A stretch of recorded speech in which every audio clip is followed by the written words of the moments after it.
Hello, welcome back to Fromsoftware, and yes, we are in Dark Souls 2, Scholar of the First Sin, and we're actually looking at my Shadows of Drangleic mod.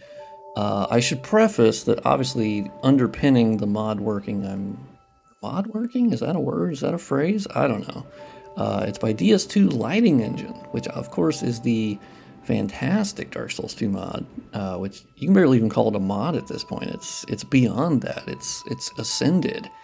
It rips out the entire rendering engine of Dark Souls 2 and puts in a cutting-edge modern one that adds global illumination, soft shadows, and tessellation, volumetric fog, texture overwriting, parallax occlusion mapping, unbelievable visual features. And you can see I'm even using NVIDIA's DLAA anti-aliasing. But this video is not specifically about the specific benefits of DS2 Lighting Engine, as I think those are very well known by this point. It's the mod that I'm working on that is powered by it, where I stripped out all of the baked lighting, once again using DS2 Lighting Engine because they made it very easy, and adding parallax occlusion mapping to as many surfaces as possible, which of course, if you've watched any of my videos before, you'll know I've added parallax occlusion mapping to Dark Souls 1, Dark Souls 3, Bloodborne. Haven't figured it out how to do it for Sekiro and Elden Ring, but I will figure it out. I will do it someday. Someday that will happen. But as we're looking at this wall right here, I added parallax occlusion mapping to this wall through a very simple method.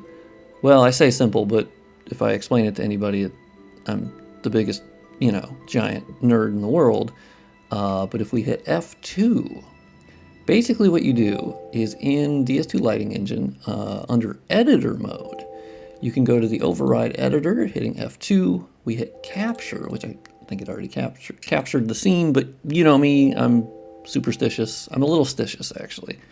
And basically what you do is it gets all the draw calls of the engine, and you can then filter through and you can see it highlights what it's finding. And basically I need it to find the wall. And so you keep going until it finds the wall. Haha, boom, we got it. And you'll see here it lists the albedo, the normal map, and then the light map as well, which the light map I'm not using. And you override the textures, and then there's a button that says add shader params. And so you hit that, and you hit that, and then if the normal map of this surface has a height map in it, parallax occlusion mapping will be added. So let's show you that. The actual shader param ends in 7639. So if you go over to the shader param editor, let's see, 7639, and we basically surf until we find that one. Now, as I'm explaining this, it does seem not nearly as easy as I was making it out to be. So usually what I do is I click on a different draw call here, so that way I can actually see the wall really well.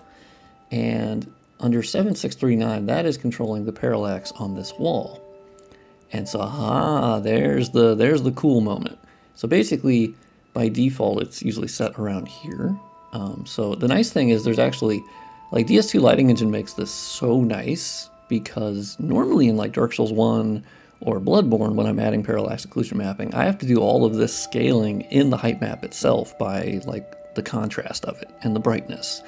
And this allows me to basically just choose the depth that I want. And so usually I try to be a little conservative, because I don't, obviously the more that you go, you can see it degrades the look because it's stretching the texture. So the texture in the model here was not set up for the UV mapping for this. So that's why you'll see the edges, they sort of blur.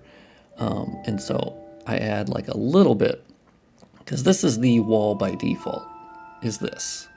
And it's using strictly the normal map to try to basically fake depth, even though it is a completely flat wall. And once you add parallax to it at 0.01 height map scale, and even at this angle, you can still see there's way more depth now. And so this is a good example of like what I'm going to be doing to basically every surface in Dark Souls 2 that can benefit from this, because you can't apply it to every surface. Like these stairs here are not a good candidate for parallax because there's no crevices. It's just a singular like stone texture. There's nothing that the parallax could grab onto, right? And let me show you the height map. So basically what we do is we're gonna select this again, and it will tell you the texture that's being used. And so the normal map right here, you'll see it ends. These are the fingerprint IDs. This is what the texture is named.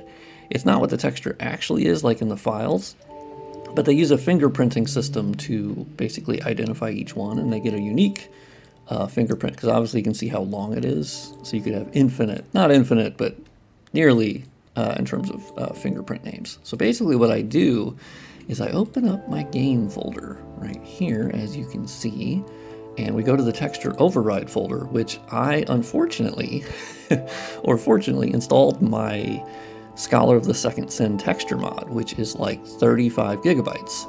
So my SSD is freaking out a bit, and I actually don't recommend having that installed when you work on this, because every time I go back into it, Windows Explorer is like, oh my god, what are you doing? We need to organize all the files for you. Hold on, don't worry about it.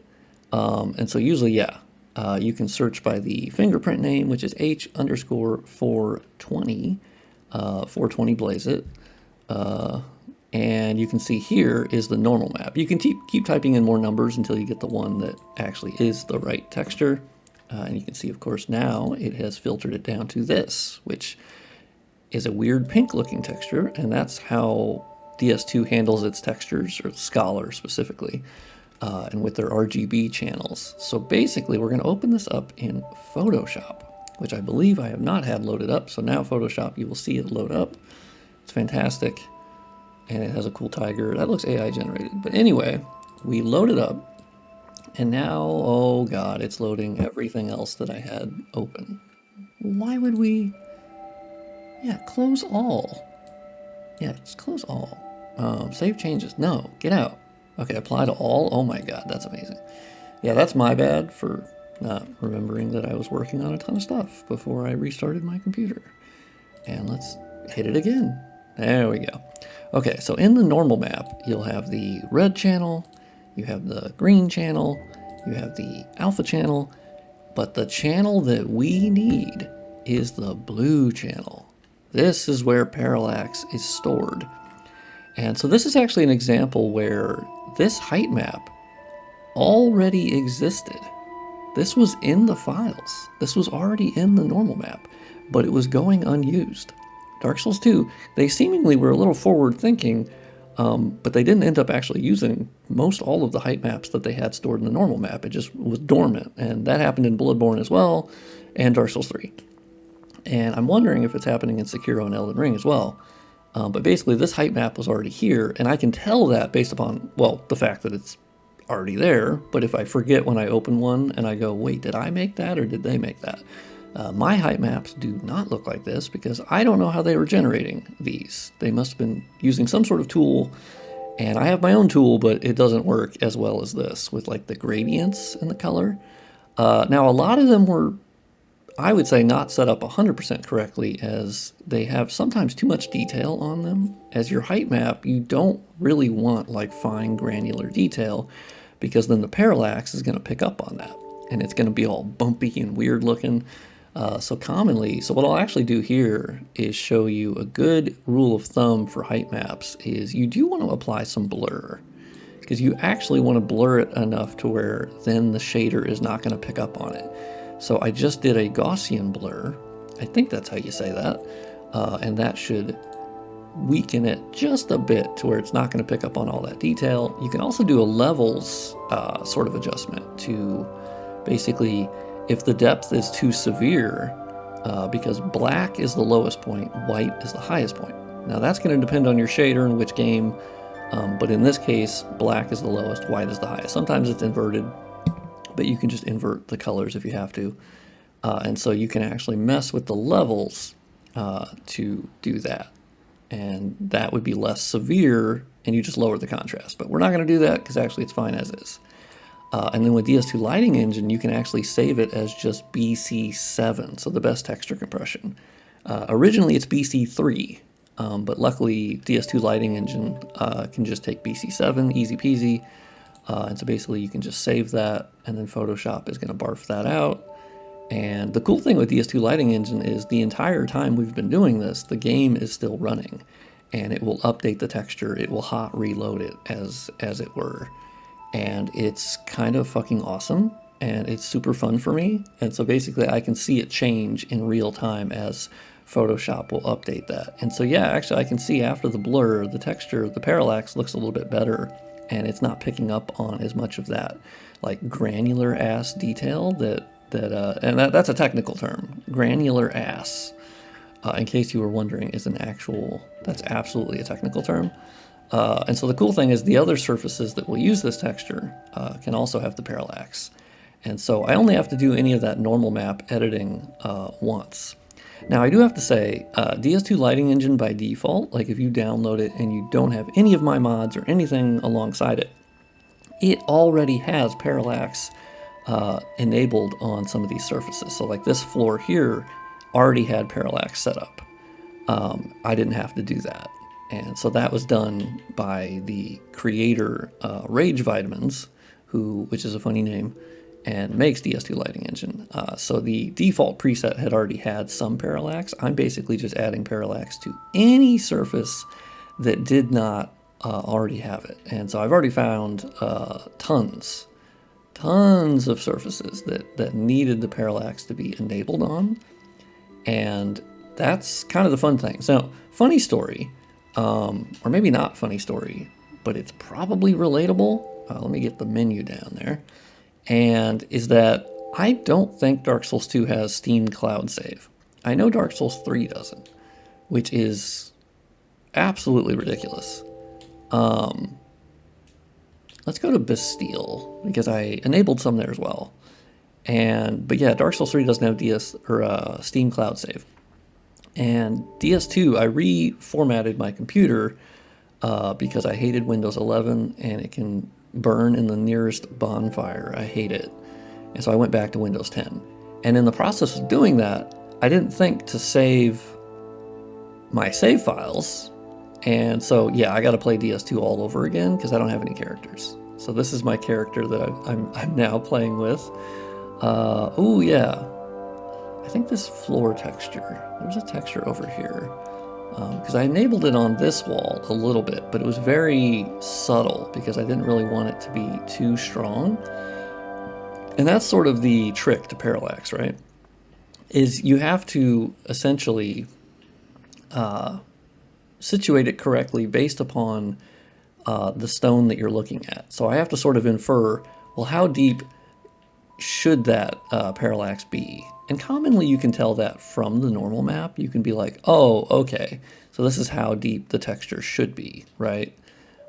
Because even with the, normal map, you would be able to tell that. I even used it on this wooden floor for like the little slits in between each wood plank. It's very, very subtle. And you can see, of course, on this stone out here, although this effect didn't work as well, as it wouldn't let me enable it or disable it. It just kind of was there. But I've been having the most fun. This is probably the most satisfying thing I could ever work on, because you literally just get to see something improve a lot in front of your eyes. And obviously it's going to be part of, oh my God, please.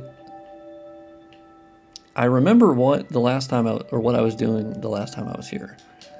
And as a reminder, this is a fully dynamic Dark Souls 2 using my Shadows of Drangleic mod. The Parallax additions I have not included in the mod yet. I literally just started last night after I was working on Bloodborne a lot. I was like, you know what would be fun? I would like to work on Dark Souls 2 a little bit more. Because I love Dark Souls 2, and I just wanted to play it realistically, and this was sort of ooh, I wonder if I can add it to that door. Oh my God, oh fuck me. Oh, this is actually really, really fucking bad. I think I'm gonna die. Chat, I think I'm gonna die. Yep, that happened. It's not great when you don't have your HUD on. Also, that ground texture has parallax occlusion mapping on it that did not have it before. And it's awesome and amazing, and I love it. And there's so many of those surfaces in Dark Souls 2 that they don't need parallax, but let me tell you, that's the easiest way to upgrade the visuals or increase the geometric complexity of an older game. And yes, I include Dark Souls 2 in the title of older game because it is 10 years old. The original version, Scholar, I suppose, is 9 years old. Soon to be 10 years actually, because it came out around the time of Bloodborne, which still blows my mind. I did not remember that. Okay, let's see if it blows up the wall. Hey, where'd it go? Okay. Oh my god, there it is. I don't think it's gonna work, right? Also, I need my HUD. Oh my god, this is a fucking nightmare. Okay. Chat, do you think I'm gonna be able to do this? I'm gonna keep this in the video just because. I don't have any gameplay mod on. I'm not using the Bearer of the Curse or anything. If I was using that, I would... Oh yeah, you guys are stupid. You can't come up here. And you probably leashed as well. Oh my god. This is probably a problem. This is absolutely a fucking problem. Oh, from downtown he hit... Oh, this is like really bad. Okay, all right, we're jamming. Chat, do you think I got this? I was kind of betting on him being staggered for that. Oh, the dogs gave up. Okay, we're good to go. So let's go back down here, because there's actually a parallax texture I wanted to look at. I was also hoping to make progress while I was making this video, which has probably already gone long enough, because honestly, it's a pretty short topic. I'm adding parallax occlusion mapping. That's it. That's the whole video. And I have the whole game to go through, which I think is great, because then I can also find shadow issues that I missed. And then DS2 Lighting Engine, of course, is still being updated. It's not like 1.0 or anything. Oh my god, here's the barrel. See, this happens where it's just stuck and I can't pick it up. So that sucks. I will blow up that wall some other way. But what we're gonna do is do the capture again, because I want to show this height map. I made this height map, and not only did I make this height map, I made it in like Microsoft Paint.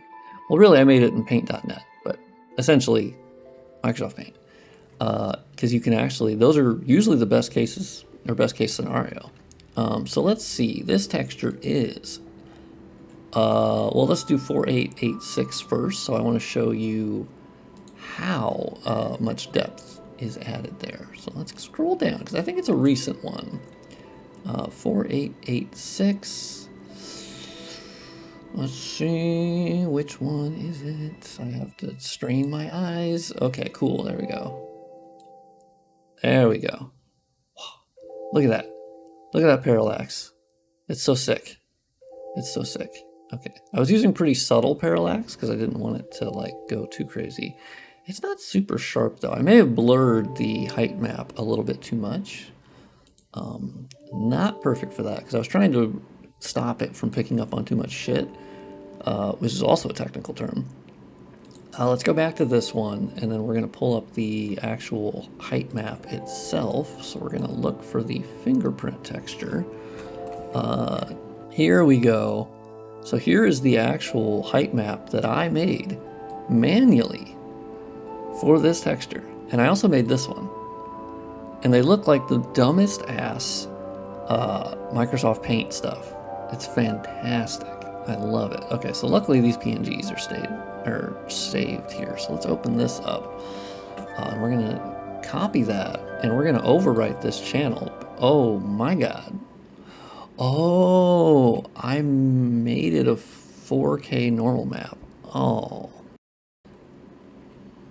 That was a mistake. I should not have done that. Okay, chat, here's what we're doing.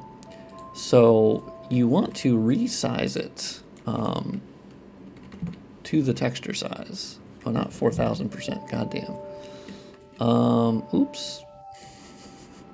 Okay, so let's save that, and we will shove it in the 4K normal map. Oh my god. Also, I don't like the way that Photoshop controls. Can I be honest about that? Is that a hot take? I don't like it. There we go. There's my normal map. See, now we're cooking. Now we're cooking with gas, as it were. And so you save this, and then Photoshop should save that. Yeah, there you go. I think it's still thinking about it. There we go. Photoshop saved it. So now we're back. And it's 4886. Yeah, this should be a much better normal or height map. Yes. So this is what you want to see. Here you can very clearly see the height that's being added because I manually made a goddamn height map. And I'm not realizing I overwrote a lot of normal maps, and that sucks ass because I don't really want... Okay. I'm realizing I have to get rid of these upscale textures. Oof. That sucks. That is stinky AF, unfortunately. And there you go. But yeah, so that's adding parallax occlusion mapping to textures. And I think it's cash money. I think it's very cool, and I hope you do too. And if you don't, you should also comment and say, I think this looks like ass, and I hate it, and I hate you, and I hate the world, and I want to help out the algorithm, so I'm going to comment, even if I hate him.